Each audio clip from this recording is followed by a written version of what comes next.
CM Shivraj Singh Chauhan लगातार मध्य प्रदेश को कर्ज के दलदल में फंसाते जा रहे हैं। बार बार वो कर्ज ले रहे हैं और प्रदेश पर कर्ज का बोझ बढ़ता जा रहा है। अब की बार वो 10,000 करोड़ का कर्ज ले रहे हैं। आरबीआई से 3 महीने के अंदर शिवराज सरकार 10,000 करोड़ का कर्ज लेगी। जुलाई से लेकर सितंबर के बीच आरबीआई से 5 किश्तों में ये कर्ज लिया जाएगा। फिलहाल सरकार पर 3.25 लाख करोड़ से ज्यादा का कर्ज है।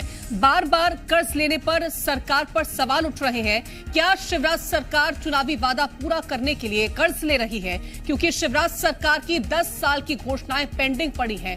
भले ही प्रदेश की घोषणाएं पूरी ना हुई हों, लेकिन शिवराज सरकार में कर्ज का खूब विकास हुआ है।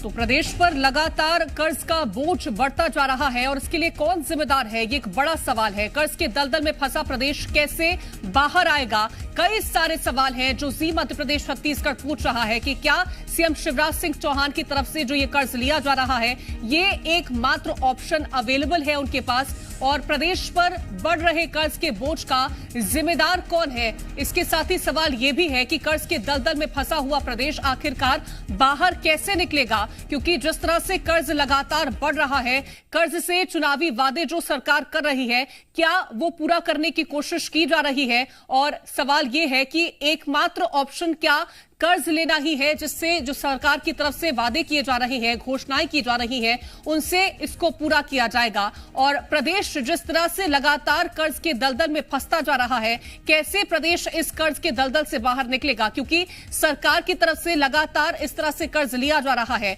और ज्यादा जानकारी के साथ हमारे संवाददाता आकाश द्विवेदी जुड़ गए हैं। आकाश, लगातार ये सवाल खड़े हो रहे हैं, विपक्ष भी सवाल पूछता है कि आखिरकार सरकार बार बार लोन लेती है, ये लोन की भरपाई होगी कैसे आखिर?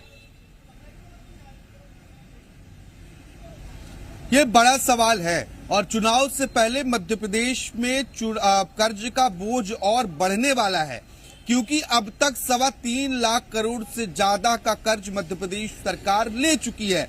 लेकिन आने वाले 3 महीनों के भीतर, जुलाई को अगर काउंट कर लिया जाए, तो मध्य प्रदेश सरकार 10,000 करोड़ लोन लेने की तैयारी कर चुकी है। आरबीआई ने नोटिफिकेशन जारी किया है। इस नोटिफिकेशन में मध्य प्रदेश सरकार अलग अलग किश्तों में कुल 5 बार 2,000 रुपए करोड़ हर बार की दर से कुल 5 बार कर्ज लेने की तैयारी कर रही है। और देखिए, एक बार कर्ज जुलाई में लेगी, फिर अगस्त में 2 बार, इसके बाद सितंबर में 2 बार। आखिर इतना कर्ज क्यों?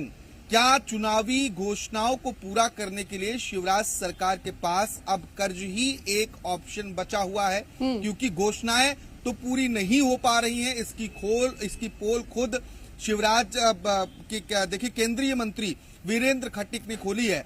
उन्होंने पत्र लिखकर साफ कहा है कि जो 2013 और 18 में चुनाव के समय जन आशीर्वाद यात्रा में घोषणा की थी, वो घोषणा अब तक तो पूरी नहीं हुई और अब सरकार विकास पर्व मना रही है।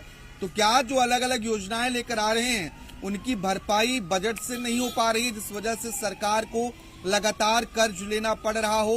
बीते 6 महीनों पर नजर दौड़ाएं तो सरकार ने कंटिन्यू कर्ज लिए हैं जी। और ये सभी कर्ज इस बात की गवाही दे रहे हैं कि मध्य प्रदेश पर 3.25 लाख करोड़ से ज्यादा कर्ज हो गया है।